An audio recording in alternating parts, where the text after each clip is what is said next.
Mortifer, Bringer of Death, by StoryMan-Jack.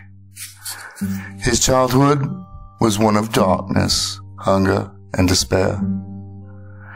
His mother had just called him that kid, or the boy, sometimes you little bastard.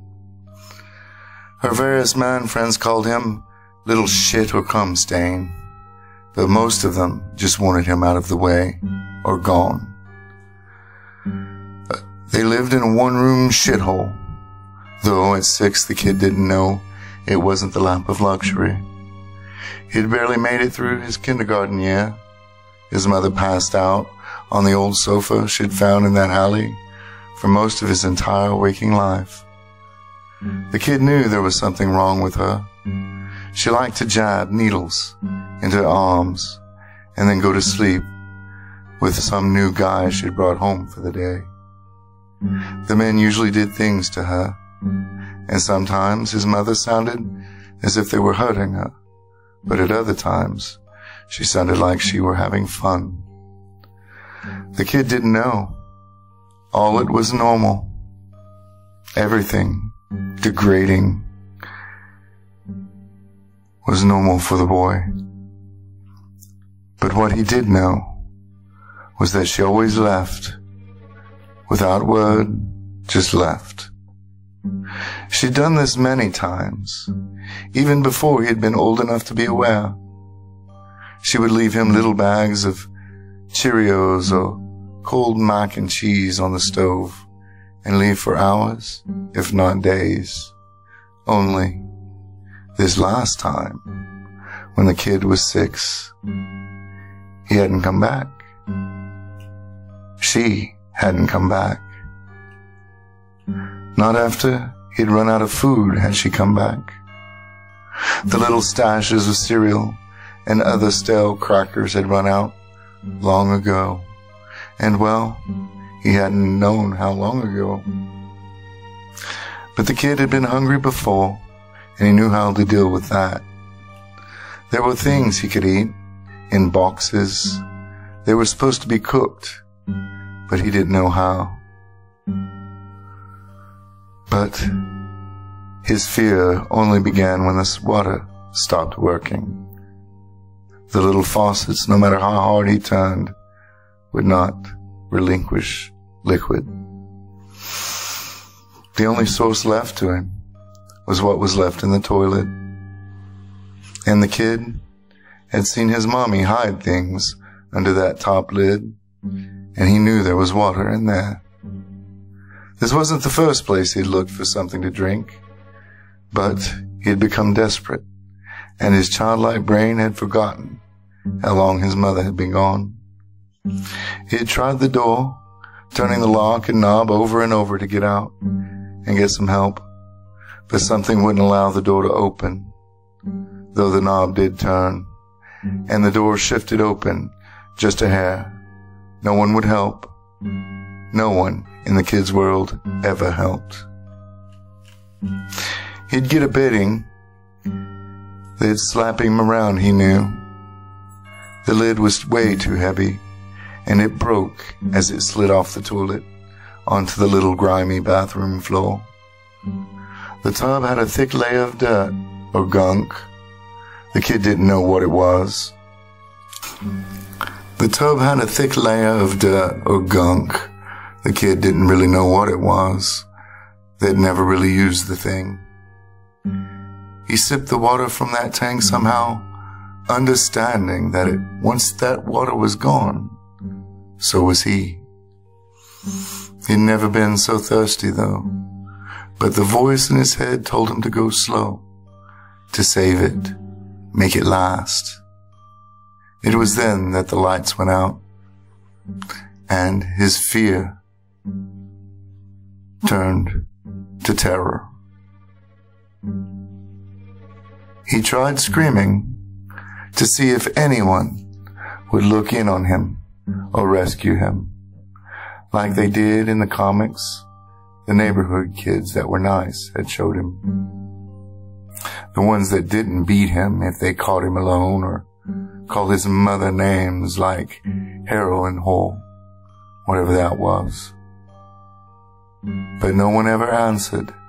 In his limited experience living in the apartment, in the city full of people that no one would care to investigate his little screams or croaks, no one ever helped, not one person, especially not his mother. The kid was fading. He didn't understand, but deep down, he knew something. He would die. He would slip into sleep and never wake, just like his mama probably had, with a rubber band wrapped around her arm and a needle in a vein. And just as the kid was about to let himself fall into that deepest of endless dreams, the door opened silently, and the bright light behind that door was blocked by the shadow of a huge creature, a man. The kid wanted to scream, to run, to do anything, but he could just lay there on the couch, the one his mother let men touch her on, if they had the money for her medicine. He lay there unable to so much as scream. "There you are," the deep voice said. "It is about time I found you." The kid just laid there, waiting for sleep to come, let his fear drain, and wait for death. Only the kid didn't know that death had come long ago, had been waiting and searching. "And what did your mother call you, boy?" the voice asked, standing like an unreal thing, a shadow cast by some object, but nothing more. The voice seemed to have known him, and at the same time, hadn't.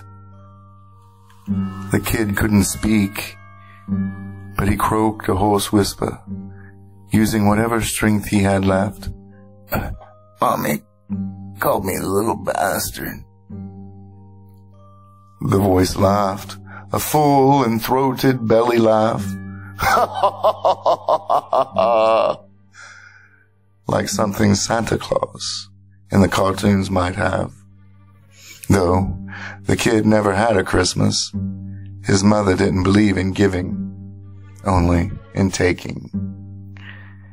He didn't think it was her fault, but even he knew there was something broken inside her. "That is not your name, boy." The laughter was still in the voice, but hidden almost just beneath its surface. The kid let his eyes close, giving in, just for a moment, just for an instant, and the darkness enveloped him and surrounded him. But only for that moment, that instant that he felt himself lifted into the air, and he knew not whether it was death or the monster who had come through his door. And moments later, his entire form was drenched in cool, blessed water, and he gulped greedily as it washed over him. And then, as if a feather, floated down until he felt himself touch the nasty couch again. He sputtered, though weakly. "You know your mother is not returning." The voice spoke from closer, but the kid couldn't see. The darkness was still clouding everything in his mind. "She's dead," the kid said, his voice not raspy but weak and quiet. "Do you know me?" the voice asked. The kid did not care. It could be Santa or a monster, but he just didn't care. He missed his school, though. It was normal. It was a normal thing. Like everyone else was normal. Yeah, he'd missed school. I am called Gabriel. The lodge. It had to be a man. It spoke, right? It was deep. Deep. Not just its voice, but speaking. Do you know of that name? Did you touch Mommy? Lots of men touched Mommy. I don't remember them all, the boy said, completely without sarcasm or rancor. It was a normal thing for the boy. Something that was like eating breakfast in the morning, watching his mother let men touch her so that she could get her medicine. She was sick a long time. All that medicine. The kid's revival from the cool drink of water faded somewhat. I am also called another thing, the voice spoke. Oh? I am death. He gave his acceptance willingly, the kid. Oh, okay. Then I can sleep. Would you like to know your true name, boy? Before we leave this place? Gabriel asked. But he couldn't remember what the teacher and the other kids had called him. It was so long ago, so far away, and the darkness was between. Mortifer, the voice said, and the word woke something inside the child.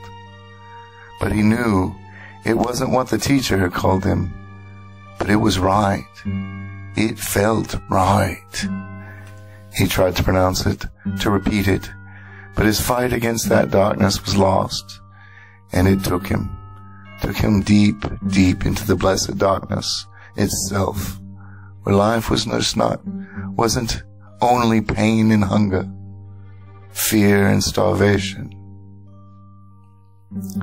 And just as he started to blank, he heard the voice speak solemnly. Mortifer, bringer of death, the night angel, justice and mercy. This is your purpose, your birthright, you poor bastard of God.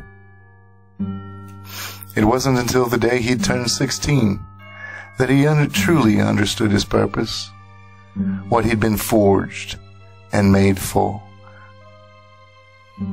Mortifer's mother had called him Peter, after the saint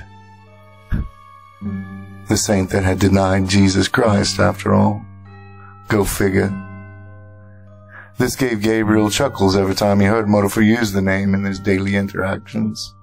There will come a time, Death told him, when you will no longer be among them, one of them, for you were never meant to be human. From that day, 9 years before, he'd been trained. He was an assassin, a blade, God's man, the chosen murderer of the depraved and the evil. Not just the bad guys, but the guys behind the bad guys, the ones whose intentions were evil. But he was obligated to provide either justice or mercy. He would kill for justice. He would spare for mercy. And yet, even after 9 long years, he had no idea how to tell who deserved what. You will be another year older on the morrow. Do you know what that will mean? Gabriel had said, as the light from the early morning sun crested the horizon and lit up the hideout. He was a tall man and loomed over everyone, though he hid. He hid them both. Their home was a hideout, because that is all Mortifer could call the place. It was an old steel water tower atop a high-rise building, converted into a little 2-room apartment. "It's just another day," Mortifer said in dismissal. He didn't speak often, but knew instinctually that Gabriel had wanted him to answer that question. And the man knew how he would answer it. Gabriel, by all accounts, a beautiful man, almost seeming like a woman. His long, curly, coal-black hair, the exact shade of the black of the man's eyes, shook his head. "You will become tomorrow." His skin was dark, almost Middle Eastern, but not quite. And Gabe's accent changed ever so often, almost a little more insane than the rest of the population of the city. Mortifer shrugged. "Become? Become?" Silence came from Gabe. "And you will see." The kid, Mortifer, Peter, shook his head. "I have to go out. I have some things to take care of." "Like?" Gabe asked, his face amused. "There's a guy I gotta teach a lesson to," Mortifer said. Gabe's eyes were knowing, but his tone was genuine. "And just what kind of lesson?" Mortifer shrugged. "A hard one, I suspect." "Justice?" Gabe asked, as if it were the most natural thing in the world. Mortifer said nothing. In fact, he didn't see the use.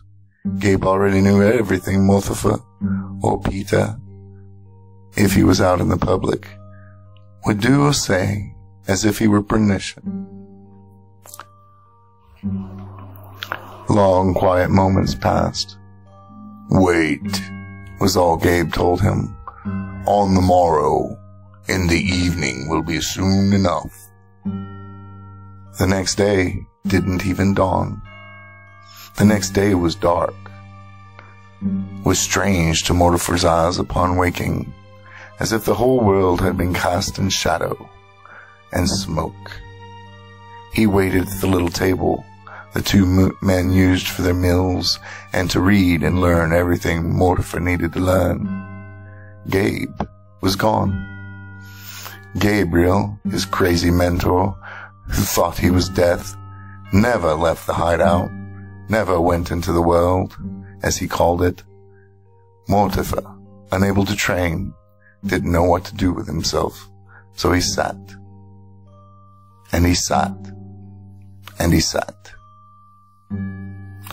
"You will rest on this day, the anniversary of your birth," Gabe told the boy the night before. "You will not get another chance for rest for a very long time." So Mortifer waited. He sat and he waited. Gabriel had a strange skill. It was almost magic, at least strange in the fact that neither Mortifer nor anyone else could accomplish the task. Gabe could appear out of thin air sometimes. Mort would check the locks, the rooms, the barred windows to make sure they were always secure, but Gabe could get right up next to Mort before anyone would be aware, and he'd trained long and hard on detecting people. Thunk! A brass bugle landed on the table in front of Mort. Now, most boys would have jumped, and this would have included Mort. However, he'd grown accustomed to the strangeness of the man when it came to Gabe. So, he sat and waited. But the beautiful, clean, and shiny brass instrument was a work of art, even to the child's eyes. "Pick it up," Gabe commanded. "What is it? What am I supposed to do with that?" The boy shook his head, eyeing the horn. "I've never lifted so much as a guitar in my entire life." "Pick it up." Gabriel said again, his tone exactly the same and unbreakable in its determination. Now, Mortifer was not stupid. He knew something different was going on, but he didn't really understand the ploy. Long ago, as soon as he knew better, he figured Gabe for a con, or just a lonely guy who needed a kid to teach something to, even if it was killing. So he picked up the bugle. That hunk of brass, it changed. It wasn't hot or cold, but it seemed to melt in on itself at Mortifer's touch. First, the color changed, and then it lengthened, and the color became a gleaming silver and gold of a slightly curved short sword, one like a long Japanese tanto, too large to be a knife, yet too small to be a sword. "Look at the blade, your tool," Gabriel said. There were markings on the blade, but different ones from the one side to the next. "I can't read it." "No, nor can I," Gabriel informed. "Not yet." The kid, the foundling, was beginning to understand that nothing in the world was like the one would logically expect it to be. He looked up at Gabriel while holding the sword, causing Mortifer's world and concepts to be destroyed in an instant. "What are you?" he asked, sitting calmly and without apparent issue. But the fear, it was in his voice, that old terror of death. He was jittering to run from Gabe, his adrenaline pumping, but he sat still as he'd been taught, as he'd been trained, like Gabe was his father. Gabe's features changed only slightly, but they changed. The changes to the face were slight, at any rate, but there was power in there now. His eyes seemingly so blue now that they were almost white. And then there were the wings. Yeah, fucking wings. "I told you who I was back when, Mortifer," the angel of death told the boy. "I am Gabriel. I am the taker of the dead, the chooser of the slain. And I take everyone home in the end." I thought you were crazy," Mortifer informed Gabriel. I guess maybe I'm crazy." "No. Child, before I leave you, look at your weapon," Gabriel, the angel of death, instructed. "Go?" the kid had asked. Gabriel had been the only person, the only stable thing he'd ever known. The angel smiled, and Mort felt the power. Bullshit. That wasn't just power. What's that?" he asked Gabriel, knowing that the being would know exactly what he was thinking. And the angel's smile grew. It grew loud, if such a thing were possible.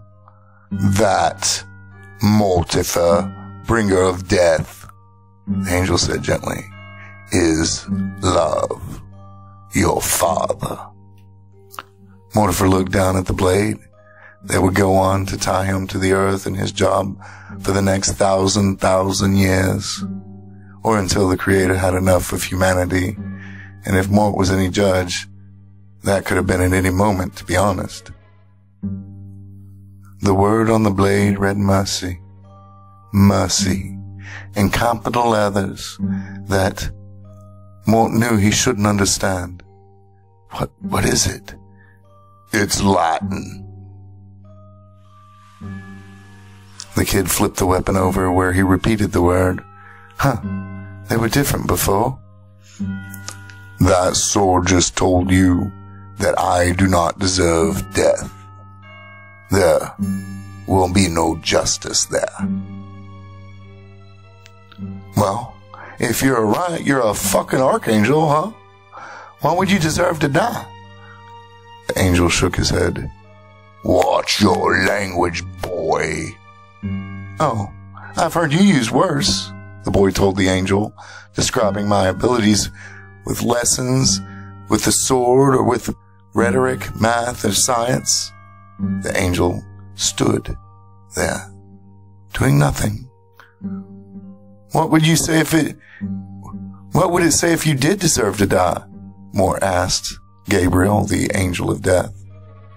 Long moment stretched out, the smile gleaming brighter. Justice and death. Thank you for listening to this short story. I believe it'll begin kind of the basis for what I want to do with the 31 Days of Halloween. Coming up pretty soon, actually.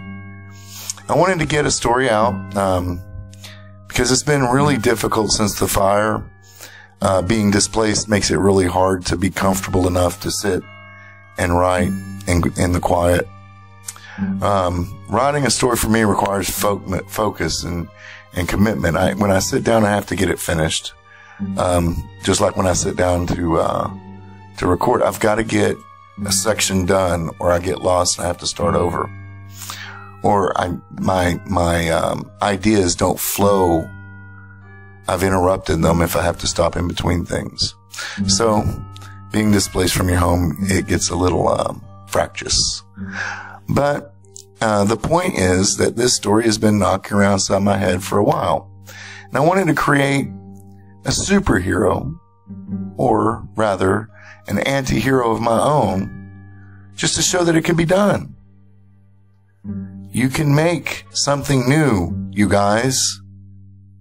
You don't have to retread and destroy what came before.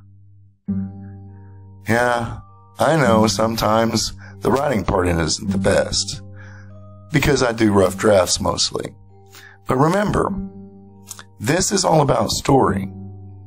The little writing mistakes can be corrected, just like Star Wars was edited into the film that it became. But the story, that idea that's in there, they're good. Most of them. I have to admit I have a few stinkers.